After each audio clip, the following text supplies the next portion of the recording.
कल हमने informal fallacy discuss की थी। आज हम करने जा रहे हैं फॉर्मल फैलेसी। क्या होती है formal fallacy?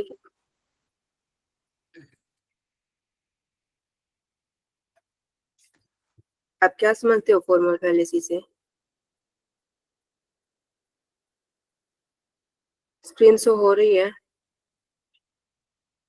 Yes ma'am. Formal fallacy होती है जिसके फॉर्म में डिफेक्ट हो। हमने किया था जिसके फॉर्म में एरर हो, वो होती है फॉर्मल फैलेसी। तो आज हम फॉर्मल फैलेसी करने जा रहे हैं। इनफॉर्मल फैलेसी हम कल कर चुके हैं। फर्स्ट फॉर्मल फैलेसी क्या है? Undistributed middle term. अब ये बताइए कि थ्री टर्म्स कौन कौन सी थी जो हमने वेस्टर्न लॉजी में पढ़ी? माइनर, मेजर और मिडिल। तो यहाँ पे जैसे इसके नाम में ही है कि अनडिस्ट्रीब्यूटेड, क्या अनडिस्ट्रीब्यूटेड? Middle terms undistributed. अब आप सभी को पता है मिडल टर्म्स कौन सी होती है। इनमें से मिडल टर्म्स कौन सी है?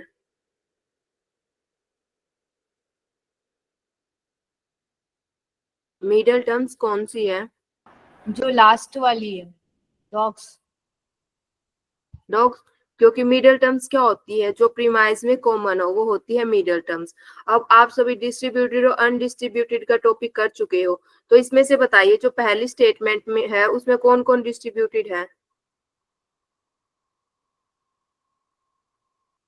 सभी ने किया है ना डिस्ट्रीब्यूटेड अनडिस्ट्रीब्यूटेड का टॉपिक?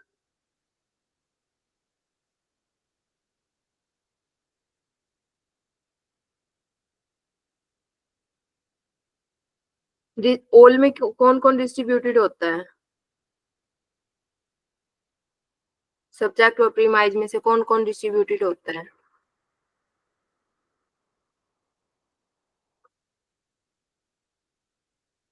दोनों डिस्ट्रीब्यूट होते हैं। नहीं, ओल में सिर्फ हमारा सब्जेक्ट डिस्ट्रीब्यूटेड होता है और नो में क्या होता है? सब्जेक्ट और प्रेडिकेट दोनों डिस्ट्रीब्यूटेड होते हैं। सम में कोई भी डिस्ट्रीब्यूटेड नहीं होता, ना तो सब्जेक्ट डिस्ट्रीब्यूटेड होता और ना ही प्रेडिकेट डिस्ट्रीब्यूटेड होता है। सम नोट में क्या होता है? सिर्फ प्रेडिकेट डिस्ट्रीब्यूटेड होता है, सब्जेक्ट डिस्ट्रीब्यूटेड नहीं होता। अब ये नो ओल वाले कॉन्सेप्ट है, तो इसमें जो प्रीमाइज है वो कैसा है? डिस्ट्रीब्यूटेड है या अनडिस्ट्रीब्यूटेड है?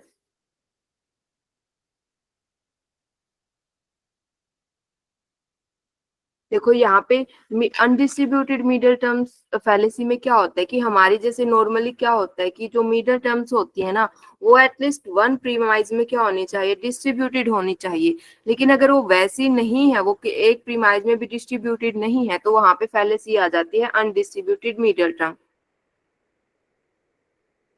लेकिन अगर ऐसा नहीं है तो वहां पे क्या आ जाएगी? फैलेसी आ जाएगी। अब यहाँ पे देखो, ऑल कैट्स आर डॉग, इसमें क्या है? डॉग्स क्या है? यहाँ पे डॉग्स हमारी मिडल टर्म्स है। और ये दोनों यहाँ पे क्या है? यहाँ पे भी ये अनडिस्ट्रीब्यूटेड है और यहाँ पे भी ये अनडिस्ट्रीब्यूटेड है, तो ये क्या हो गई? अनडिस्ट्रीब्यूटेड मिडल टर्म फैलेसी हो गई। ओके, वहां पे आपको ये देखना है कि टर्म्स कौन सी है, मिडल टर्म्स डिस्ट्रीब्यूटेड है या अनडिस्ट्रीब्यूटेड है। अगर मान लो ये किसी भी एक में भी डिस्ट्रीब्यूटेड होती ना, तो वहां पे ये फैलेसी नहीं होती। मान लो अगर यहाँ पे ऑल की जगह पे अगर यहाँ पे नो होता, तो यहाँ पे क्या होगी? ये डिस्ट्रीब्यूटेड होगी, तो यहाँ पे ये फैलेसी नहीं होगी। लेकिन अगर ये डिस्ट्रीब्यूटेड नहीं है तो ये क्या हो जाएगी? फैलेसी हो जाएगी। देन आगे चलते, fallacy of four term. Fallacy of four term में क्या होता है? हमें पता है कि हम जो सिलोलिज्म्स होता है, एरिस्टोटल सिलोलिज्म्स, उसमें कितनी टर्म्स होती है? थ्री टर्म्स होती है। ठीक है, मिडल, मेजर, माइनर। ये सब की सब क्या होती है? टू टू टाइम रिपीट होती है किसी में भी। लेकिन अगर ये थ्री ना होके अगर यहाँ पे फोर टर्म्स है, यानी कि तीन से ज्यादा टर्म्स है, या फिर कोई ऐसी टर्म्स है जो एक है तो सेम लेकिन वो क्या कर रही है? डबल मीनिंग दे रही है, तो वहां पे क्या हो जाएगा? Four term fallacy. ये बहुत इजी है। इनके नाम जिस तरह के इनके नाम है उसी तरह की इनकी जो स्टेटमेंट होती है। तो इसमें आपको सिर्फ ये देखने आना चाहिए कि कौन सी मिडल टर्म्स है, मेजर टर्म्स है, कौन सी डिस्ट्रीब्यूटेड है, कौन सी अनडिस्ट्रीब्यूटेड है। ये बहुत इजी है, सिर्फ आपको इसके नाम से ही पता चल जाएगा कि आप किसकी बात कर रहे हो। यहाँ पे कर रहे हैं फैलेसी ऑफ 4 टर्म। यहाँ पे देखो, यहाँ पे कितनी टर्म्स है, cats, felines, dogs, canines, cats, canine. यहाँ पे देखो क्या होता है कि यहाँ पे जो फर्स्ट प्रीमाइज में क्या होता है कि हम सबको पता है कि यहाँ पे जो मिडल टर्म्स है ना वो 2 टाइम्स रिपीट होती है। तो यहाँ पे कोई मिडल टर्म्स है? No ma'am. नहीं है ना। तो यहाँ पे देखो कितनी टर्म्स है, 1 2 3 4। तो ये कितनी टर्म्स होगी, कौन सी फैलेसी होगी, फैलेसी ऑफ 4 टर्म्स की। ओके। एक ये अलग तरह से भी आ सकता है कि मान लो जैसे नीचे वाला एग्जांपल दिया गया है, all stars have heavenly body, Katrina is a star, so Katrina is heavenly body. देखो यहाँ पे क्या है, यहाँ पे कॉमन टर्म्स कौन सी है, स्टार, यानी कि यहाँ पे मिडिल टर्म्स है, स्टार है। लेकिन यहाँ पे स्टार क्या हो रही है, यहाँ पे वो हर जो दोनों जगह पे वो अलग अलग मीनिंग क्रिएट कर रही है। यहाँ पे स्टार्स किसके लिए यूज किया गया है, जो ये हेवनली बॉडी होती है, जो आसमान के जो स्टार्स है उनके लिए यूज किया गया है। लेकिन यहाँ पे स्टार किसके लिए यूज किया गया है, एक एक्ट्रेस के लिए यूज एक्ट्रेस किया के गया है ना यहाँ पे। तो यहाँ पे स्टार किसका मीनिंग है, यहाँ पे स्टार का मतलब होता है कोई भी जो ये हेवनली बॉडी है उससे रिलेटेड होगा। यहाँ पे स्टार क्या है, एक ह्यूमन बीइंग के लिए है, उसकी परफॉर्मेंस के लिए है। यहाँ पे किसके लिए यूज किया गया, एक्ट्रेस के लिए। यानी कि यहाँ पे क्या है, वो डबल मीनिंग में यूज है। ठीक है। 4 टर्म फैलेसी में क्या होगा, या तो आपको वहां पे क्या मिलेगी, वहां पे 4 टर्म्स मिलेगी, या फिर वहां पे क्या मिलेगा कि कोई ऐसी टर्म्स मिलेगी जो 2 मीनिंग्स में यूज हुई होंगी। ओके। देन आता है फैलेसी ऑफ इलिसिट मेजर और फैलेसी ऑफ इलिसिट माइनर। यहाँ पे देखो इलिसिट मेजर में हम मेजर को देखेंगे और इलिसिट माइनर में हम इलिसिट माइनर को देखेंगे। ओके। यानी कि यहाँ पे ये 2 फैलेसी है, एक तो फैलेसी हो गई इलिसिट मेजर, एक फैलेसी हो गई इलिसिट माइनर।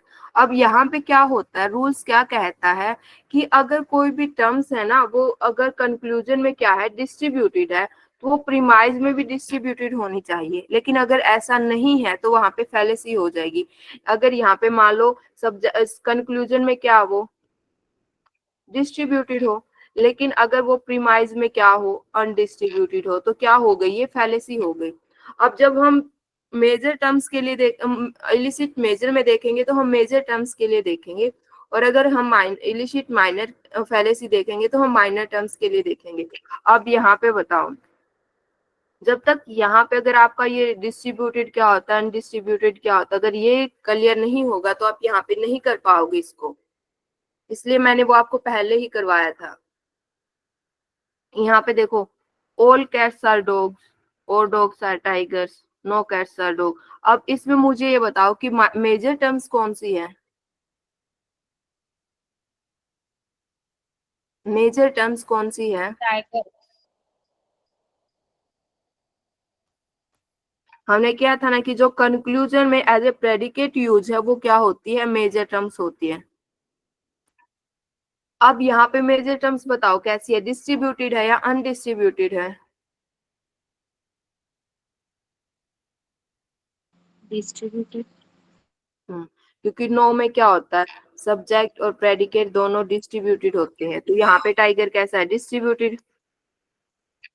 अब प्रीमाइज में देखो, प्रीमाइज में जो मेजर टर्म्स है वो कैसी है,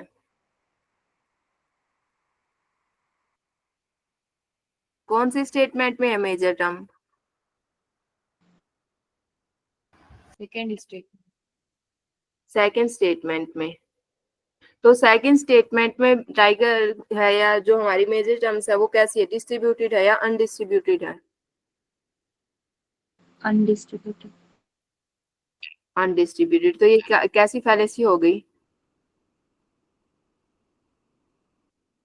फैलेसी ऑफ इलिसिट मेजर। अब यही हम इलिसिट माइनर के लिए करें तो यहाँ पे बताओ, यहाँ पे माइनर टर्म्स कौन सी है,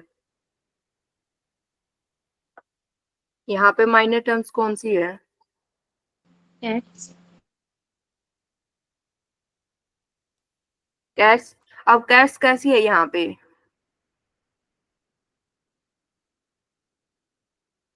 और कैट्स डिस्ट्रीब्यूटेड है या अनडिस्ट्रीब्यूटेड है? Dis distributed. और जो प्रीमाइज में है तो उसमें कैसी है कैट्स? अनडिस्ट्रीब्यूटेड। तो ये कैसी फैलेसी हो गई? Fallacy of illicit minor.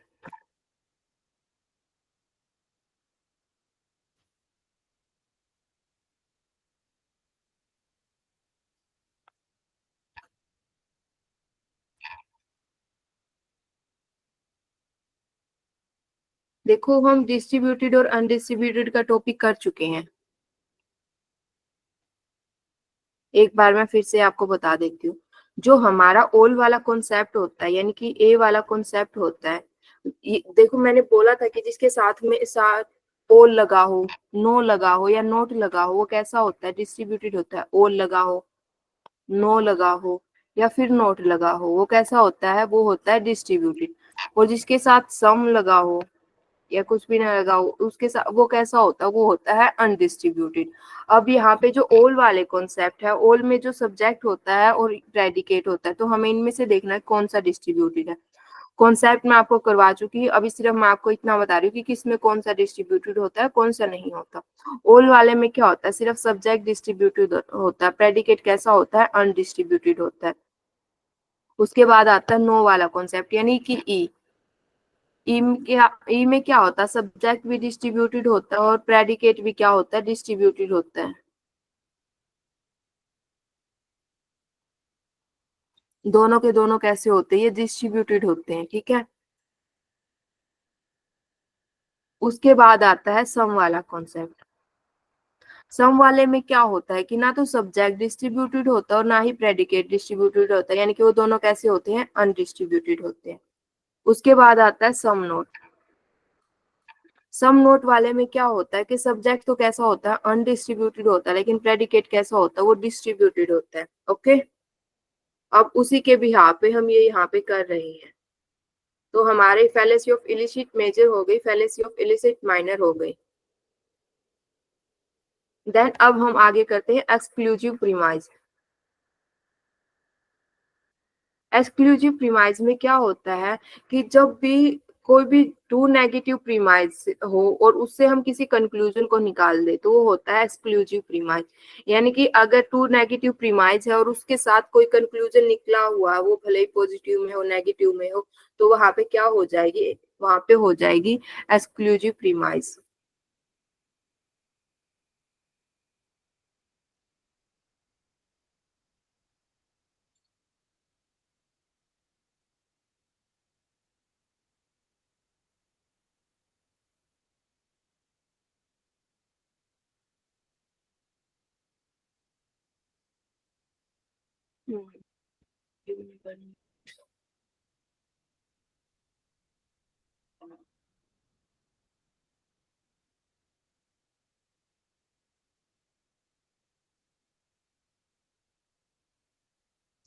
देखो जैसे इसमें है,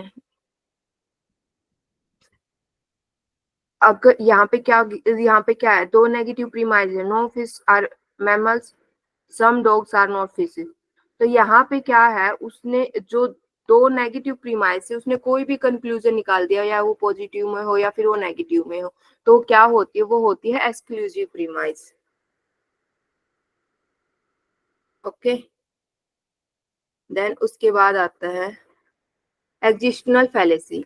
एग्जिस्टनल फैलेसी में क्या? जो एग्जिट नहीं करती हो। हमने यूनिवर्सल और पर्टिकुलर का पढ़ा हुआ है कि जब यहाँ पे क्या होता है कि हम कोई भी टू जो यूनिवर्सल प्रीमाइज से हम क्या निकाल देते हैं? एक पर्टिकुलर प्रोपोजिशन या पर्टिकुलर कंक्लूजन निकाल देते हैं, तो क्या होती है? एग्जिस्टनल फैलेसी होती है। यहाँ पे फर्स्ट स्टेटमेंट कैसी है? यूनिवर्सल है या पर्टिकुलर है? यहाँ पे कैसी यूनिवर्सल। स्टेटमेंट है? यूनिवर्सल। और सेकंड स्टेटमेंट कैसी है? ये भी यूनिवर्सल। यूनिवर्सल है। और थर्ड स्टेटमेंट कैसी है? पर्टिकुलर। यानी कि क्या है कि जब हम दो यूनिवर्सल जो स्टेटमेंट से हम क्या निकाल देते हैं, कंक्लूजन किस में निकाल देते हैं, जब हम कंक्लूजन पर्टिकुलर में निकाल देते हैं तो कैसी फैलेसी हो जाती है, वो एग्जिस्टनल फैलेसी हो जाती है। ओके, देन हम करते हैं ड्राइंग एन अफर्मेटिव कंक्लूजन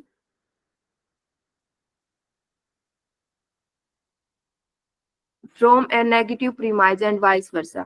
जब भी हम कंक्लूजन को निकालते हैं, लेकिन वो कंक्लूजन किस में निकालते हैं, वो अफर्मेटिव होता है कंक्लूजन, किससे, नेगेटिव प्रीमाइज से। जब भी हम किसी नेगेटिव प्रीमाइज से अफर्मेटिव कंक्लूजन निकालते हैं, या फिर इसका अपोजिट भी हो सकता है कि हम क्या करते हैं, नेगेटिव पॉजिटिव जो अफर्मेटिव प्रीमाइज से हम क्या निकालते हैं, नेगेटिव कंक्लूजन निकालते हैं, तो ये फैलेसी हो जाएगी। यहाँ पे देखो क्या है, फर्स्ट स्टेटमेंट कैसी है, नेगेटिव है या अफर्मेटिव है, अफर्मेटिव। अफर्मेटिव है। सेकंड स्टेटमेंट कैसी है, नेगेटिव। नेगेटिव। कंक्लूजन कैसा है, अफर्मेटिव।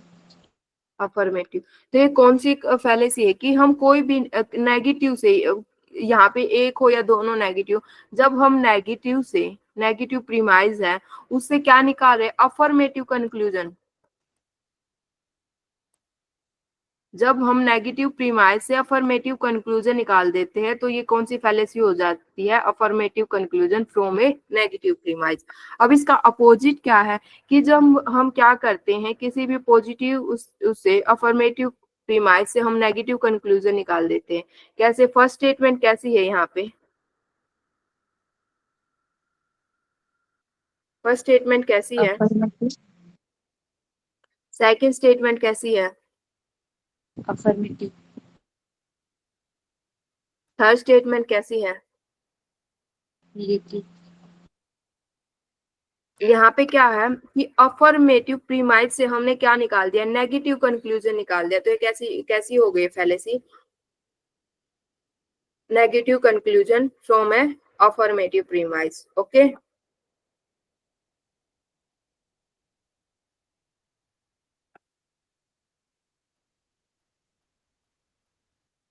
अब आता affirming the antecedent.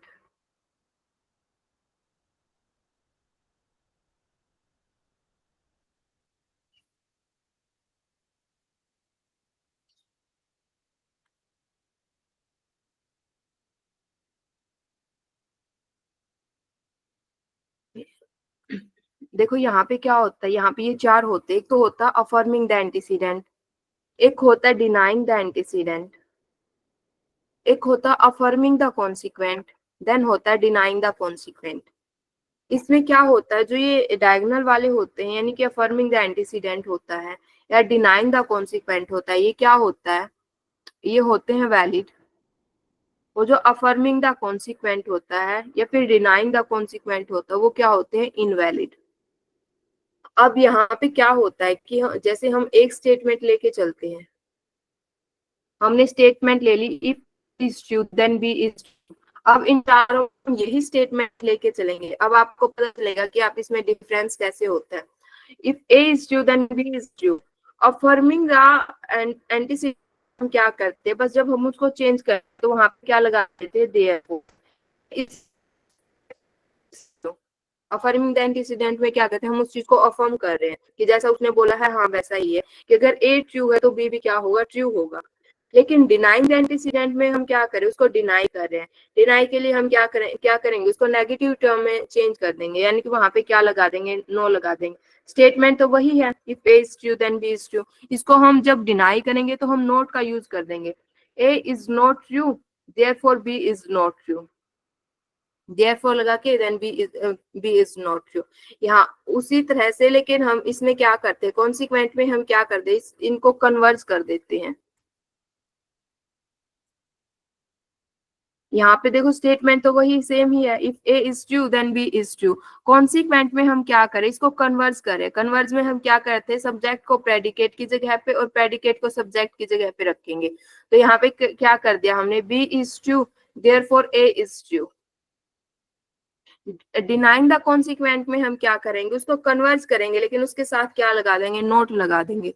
B is not true, therefore A is not true. तो ये कौन सी फैलेसी हो जाएगी, डिनाइंग द कॉन्सिक्वेंट। यहाँ के बी की जगह पे आपको कोई भी स्टेटमेंट मिल सकती है, लेकिन आपको सिर्फ इतना पता होना चाहिए कि जैसे हमारे पास यहाँ पे क्या है, दो स्टेटमेंट है। एक तो ये स्टेटमेंट हो गई, if A is true, then के बाद ये देन के बाद यहाँ से सेकंड स्टेटमेंट शुरू होती है। अफर्मिंग द एंटीसीडेंट में हम क्या करते हैं, उस स्टेटमेंट को as it is same to same वही लिख देते हैं, बस वहां पे देन की जगह पे हम देयरफॉर का वर्ड का यूज कर देते हैं। तो आपको कोई भी स्टेटमेंट मिलेगी तो उसमें आपको first statement same to same मिलेगी, सेकंड स्टेटमेंट उसी जगह पे मिलेगी, देन बीच में क्या मिलेगा, आपको देयरफॉर मिलेगा। डिनाइंग द एंटीसीडेंट में आपको क्या मिलेगा कि जो फर्स्ट स्टेटमेंट और सेकंड स्टेटमेंट है दोनों में क्या वर्ड यूज किया मिलेगा, नॉट यूज किया मिलेगा। कॉन्सिक्वेंट में क्या होता है कि आपको कोई भी स्टेटमेंट मिल गई, जैसे यहाँ पे आपको कोई भी स्टेटमेंट मिल जाएगी आपको, उसमें क्या करते हैं आप, जो लास्ट वाली स्टेटमेंट है उसको फर्स्ट में ले आते हैं और जो फर्स्ट वाली स्टेटमेंट है उसको लास्ट में ले जाते हैं, यानी कि उसको क्या कर देते हैं, कन्वर्ज कर देते हैं। और वो डिनाइंग द कॉन्सिक्वेंट में क्या करते हैं, आप कन्वर्ज करते हो और साथ में आप किस चीज का यूज करते हो, नोट का यूज करते हो। ओके,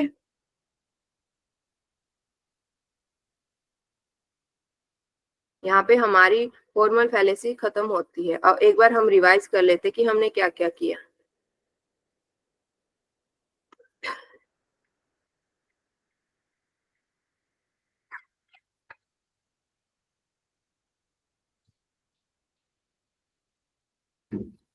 अब मुझे आप ये बताओ, अनडिस्ट्रीब्यूटिव मिडिल टर्म्स में क्या होता है।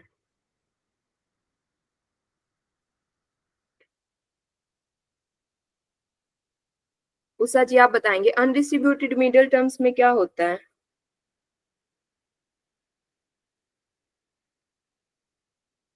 मेरी आवाज आ रही है।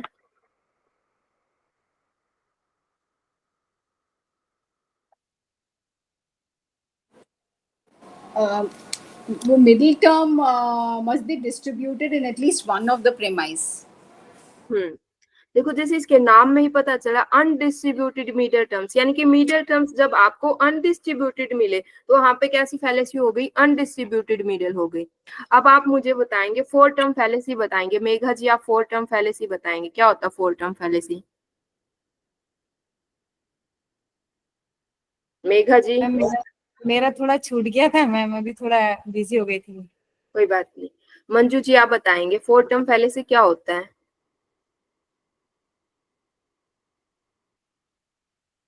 Manju ji. Yes ma'am. Four term fallacy क्या होता है।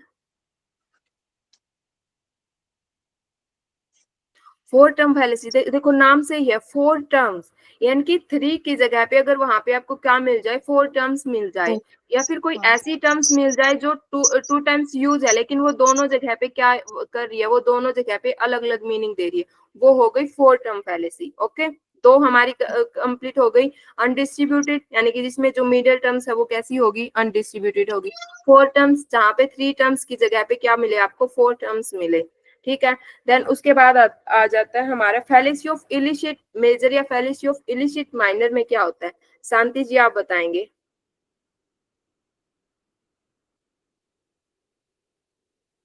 शांति जी आवाज आ रही है। हाँ मैम, मैं थोड़ी तबीयत ठीक नहीं है, तो आपने देखा होगा मैं बार बार एग्जिट हो रही हूँ, तो मुझे ना वॉशरूम जाना पड़ रहा है, तो मुझे अभी कुछ। कोई बात नहीं शांति जी। भूमिका जी आप बताएंगे। भूमिका जी फैलेसी ऑफ इलिसिट मेजर या फैलेसी ऑफ इलिसिट माइनर क्या होती है। सुमा जी आप बताएंगे।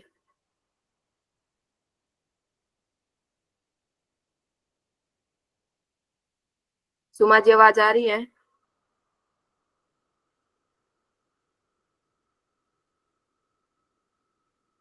ठीक है, उषा जी आप बताएंगे।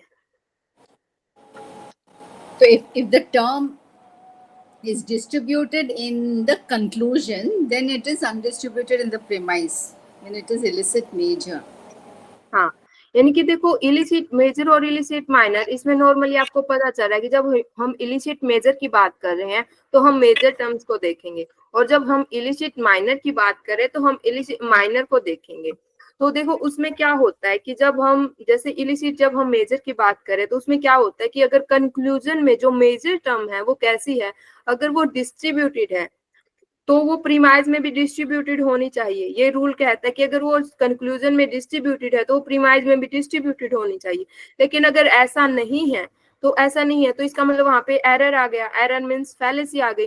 तो अगर वहां तो वो क्या हो गई, वहां पे फैलेसी हो गई कि अगर मान लो वो क्या है जो कंक्लूजन में डिस्ट्रीब्यूटेड हो गई और अगर हमें प्रीमाइज में वो कैसी मिले, अनडिस्ट्रीब्यूटेड मिले, तो कैसी हो गई, fallacy of illicit major.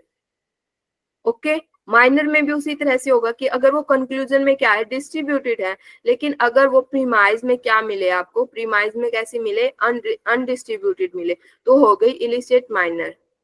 Okay, उसके बाद कौन सी आती है,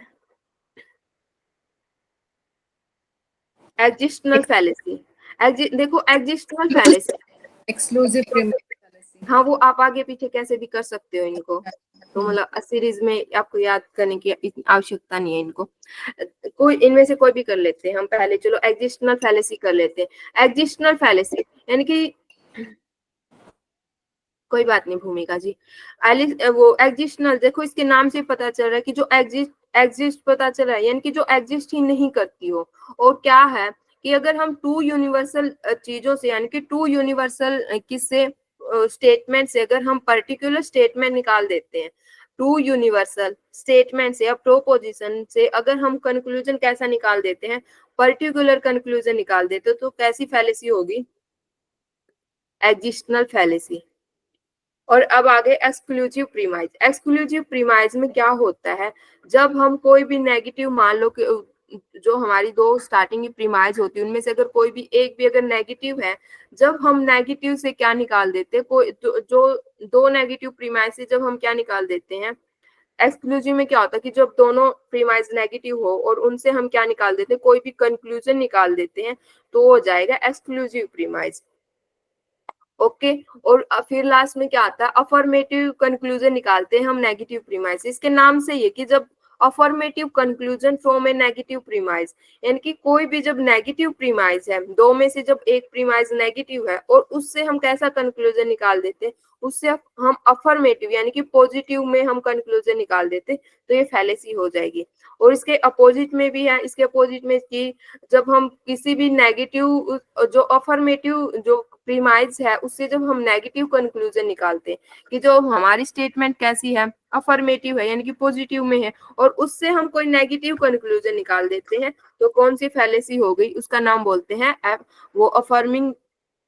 जब हम अफर्मिंग प्रीमाइज से क्या निकाल देते हैं, नेगेटिव कंक्लूजन निकाल देते हैं। ओके, देन उसके बाद आती है हमारी अफर्मिंग द एंटीसीडेंट और अफर्मिंग द कॉन्सिक्वेंट। देखो अफर्मिंग द एंटीसीडेंट में क्या आता है, आपको कोई चेंज नहीं करना, वहां पे आप चीजों को अफर्म कर रहे हो, सामने वाले ने कुछ बोला है एज इट इज आप वही चीजें अफर्म कर रहे हो। यानी कि वहां पे देखो आपको स्टेटमेंट में कोई भी बहुत लंबी स्टेटमेंट मिलेगी, कई बार वो बहुत उलझाने के लिए अजीबोगरीब स्टेटमेंट दे देता है, तो आपको लंबी सी स्टेटमेंट मिलेगी। आपको सिर्फ ये चेक करना है कि जो उसने स्टार्टिंग की स्टेटमेंट में कहा है, क्या उसने वो स्टेटमेंट जो ऑप्शन है उसमें भी स्टार्टिंग में लिख रखी है, और जो सेकंड स्टेटमेंट है क्या उसने उसको सेकंड ही जगह पे रखा हुआ है, उसने चेंज तो नहीं किया।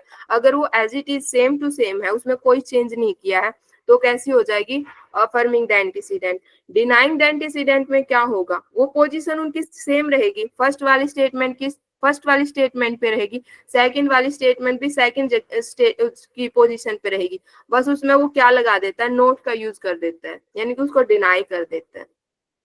अफर्मिंग द कॉन्सिक्वेंट में क्या होता है, कॉन्सिक्वेंट में क्या कर देता है, वो कन्वर्ज कर देता है। कन्वर्ज मीन्स वो जो फर्स्ट स्टेटमेंट है उसको लास्ट में रख देगा, और जो सेकंड स्टेटमेंट है उसको फर्स्ट में रख देगा। फर्स्ट स्टेटमेंट को कहाँ पे रखेगा, लास्ट में, और जो लास्ट वाली स्टेटमेंट है उसको फर्स्ट में, यानी कि उन दोनों की जगह को रिप्लेस कर देगा, वो कॉन्सिक्वेंट हो गया। और डिनाइंग द कॉन्सिक्वेंट में क्या होगा, वो चीजों को रिप्लेस करेगा दोनों को, और साथ में क्या कर देगा, वो नोट का यूज कर देगा। ओके, तो ये हमारी फैलेसी खत्म होती है। अब आप सभी बताओगे मुझे, मैम वो वाला स्लाइड बताना, ये जो affirming the antecedent और assuming the वो वाला स्लाइड जरा बताना एक बार, ये लास्ट में जो कराया था। हाँ, ये नीचे का नहीं दिखाई दे रहा है। Example, it is Yorkie, then it is a dog. If it is not a Yorkie, therefore it is not a dog. यहाँ पे भी देखो उसने क्या किया, देखो उसने एक स्टेटमेंट ली है।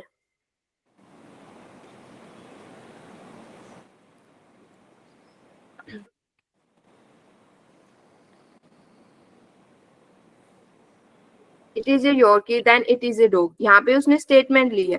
अब क्या है, यहाँ तक की फर्स्ट स्टेटमेंट थी, यहाँ सेकंड, उसने फर्स्ट स्टेटमेंट को एज इट इज रखा, फर्स्ट की जगह पे ही रखा, देन देयरफॉर लगा के उसने क्या कर दिया, सेकंड स्टेटमेंट को रख दिया।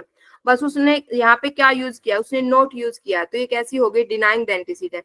लेकिन यहाँ पे फर्क देखो, स्टेटमेंट सेम है, वही स्टेटमेंट है जो फर्स्ट वाले की थी, लेकिन यहाँ पे क्या किया, उसने रिप्लेस कर दिया, जो सेकंड स्टेटमेंट है उसको कहाँ पे रख दिया, फर्स्ट पे रख दिया, और जो फर्स्ट स्टेटमेंट है उसको कहाँ पे रख दिया, सेकंड में। देयरफॉर लगा के उसने सेकंड पे रख दिया और साथ में नोट का यूज कर दिया, तो ये कैसी हो गई, डिनाइंग द कॉन्सिक्वेंट। चलो एक आपका एक टॉपिक रहता है वो कर लेते हैं, उसके बाद मैं आपसे पूछूंगी, ओके। भागना मत क्लास के खत्म होते ही, क्योंकि अगर आप भागते हो तो आपके डाउट वैसे ही रह जाते हैं, अगर आप जुड़ते हो क्विज में तो आपके डाउट क्लियर होते हैं, जो चीजें नहीं पता तो आपको वहां पे पता चल जाती है।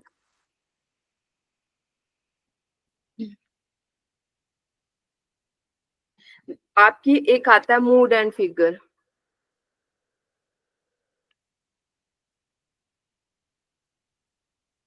मूड एंड फिगर,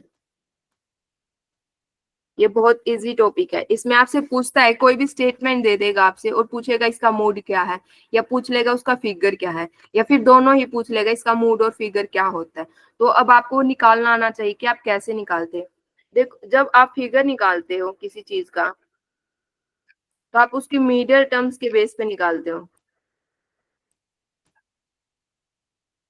जो फिगर है किसके ऊपर डिपेंड करता है, मीडियल टर्म्स के ऊपर डिपेंड करता है। मूड किसके ऊपर डिपेंड करता है, क्वालिटी या क्वांटिटी पे डिपेंड करता है।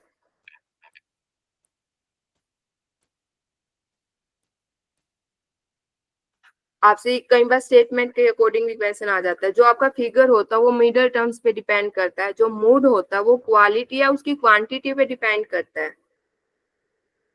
क्वालिटी क्वांटिटी में आपका कैसे आ जाएगा, ऑल, सम, सम नॉट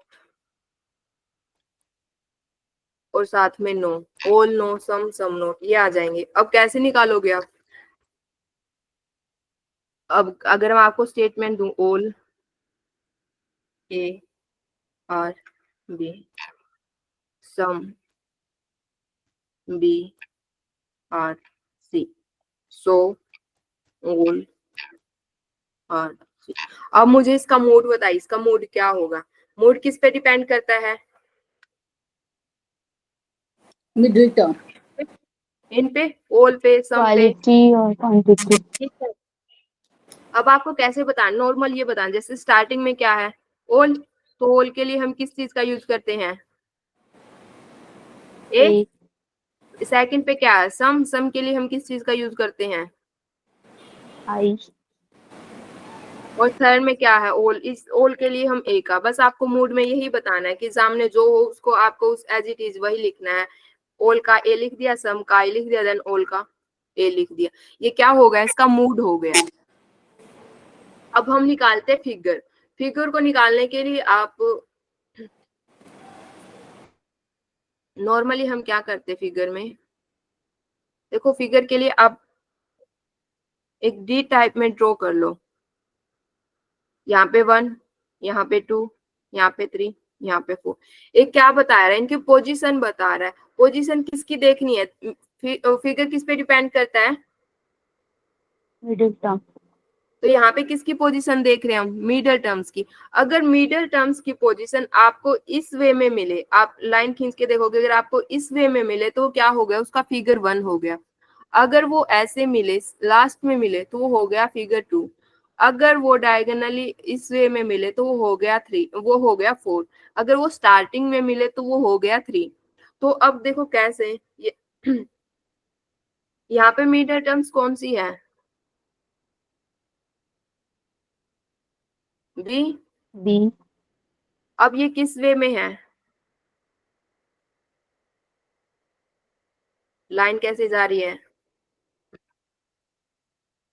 तो ये कैसे, तो ये क्या हो गई बताओ? फोर। Four figure. तो इसका फिगर क्या हो गया? 4। अगर मान लो ये इस वे में होता, अगर बी यहाँ पे ना होके यहाँ पे बी होता, यहाँ पे सी होता, तो ये क्या हो, ये इसका फिगर क्या होता है?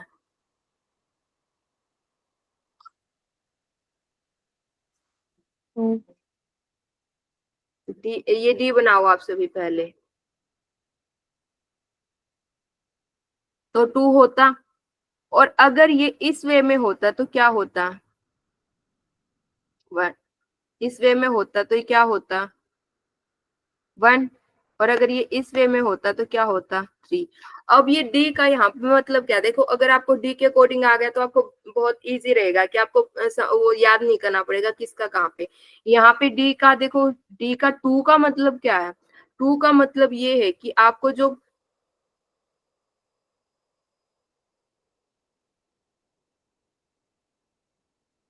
यहाँ पे देखो 2 का मतलब ये है, क्या हो गया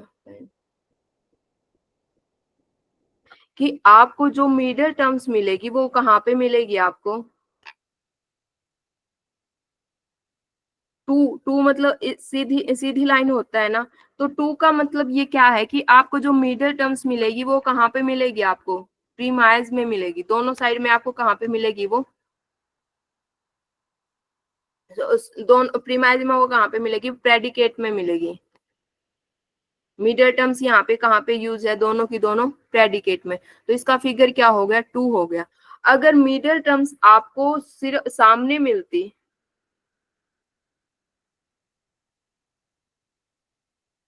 अगर मिडिल टर्म्स आपको सामने वाली जगह पे मिलती, यानी कि दोनों में as a subject middle terms मिलती, यहाँ पे भी सब्जेक्ट में है मिडिल टर्म्स, यहाँ पे भी सब्जेक्ट में, तो इसका फिगर क्या होता?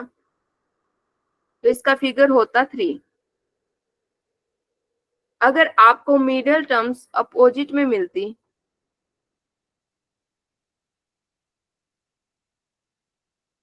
अगर आपको इस वे में मिडिल टर्म्स मिलती, यानी कि जो प्रीमाइज 1 में वो क्या है? As a subject. और प्रीमाइज सेकंड में क्या, वो कैसे है? वो एज ए प्रेडिकेट। तो वो क्या होती? वो होती 4, सॉरी वो होती 1। और अगर इसका अपोजिट मिलती, अगर वो यहाँ पे सब्जेक्ट के रूप में मिलती,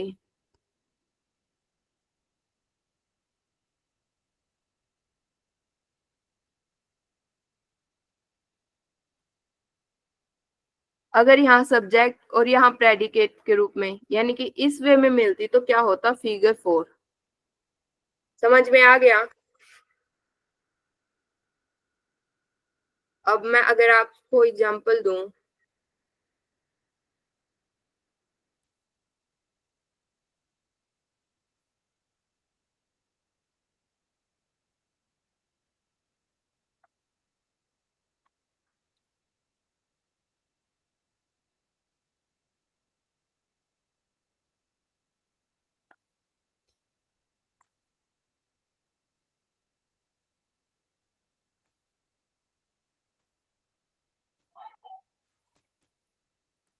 all cats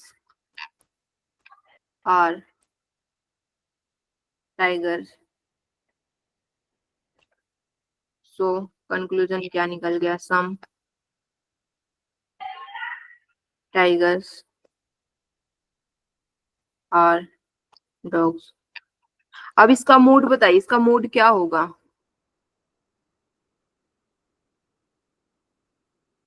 A I।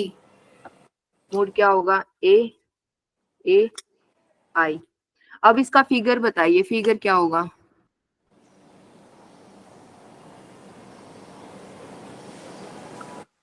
ये 4 होगा। 4। यहाँ पे मिडल टर्म्स क्या है? कैट्स। कैट्स। अब ये किस तरह की लाइन बनी है?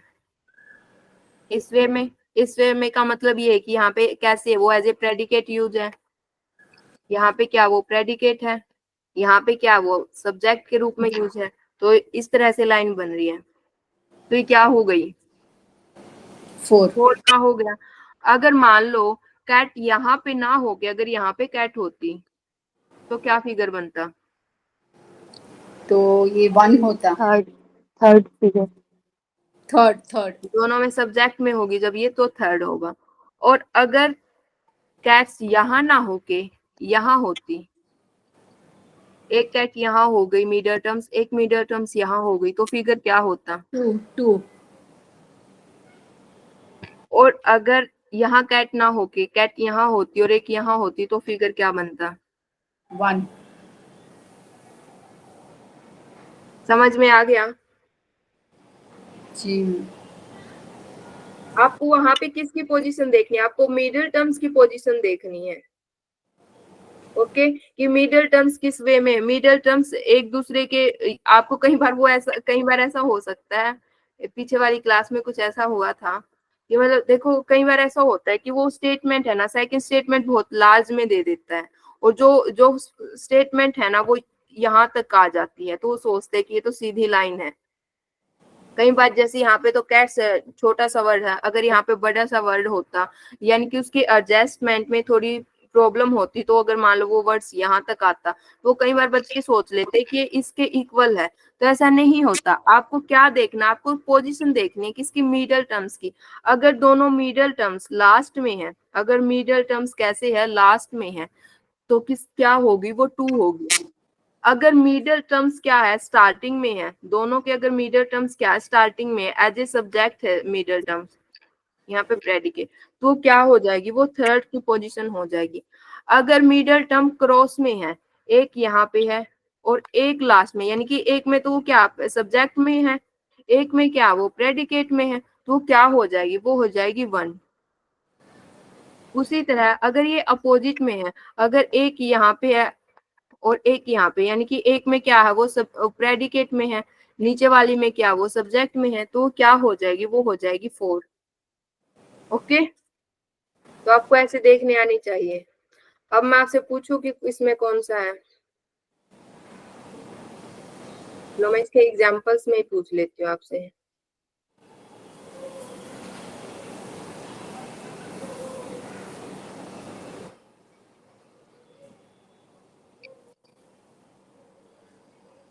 इस वाले में बताइए मुझे इसका मूड कैसा है? AII। पक्का? No ma'am, no.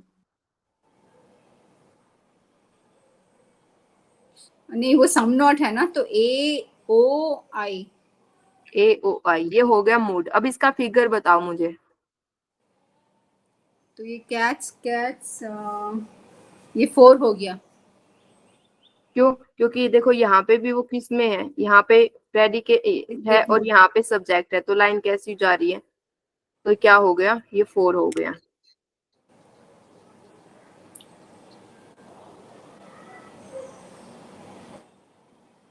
इसमें बताओ मुझे फिगर कैसा है और मूड कैसा है? इसमें AAA। और फिगर कैसा है? स्ट्रेट लाइन 2 है। क्योंकि इसमें दोनों में क्या है, ये लास्ट में है। ओके, समझ में आ गया? जी मैम। इजी था ना? तो चलिए, आज आपका लॉजिकल रीजनिंग का सिलेबस कंप्लीट होता है। अगर किसी को कुछ डाउट है तो आप पूछ सकते हो। किसी को डाउट है कुछ?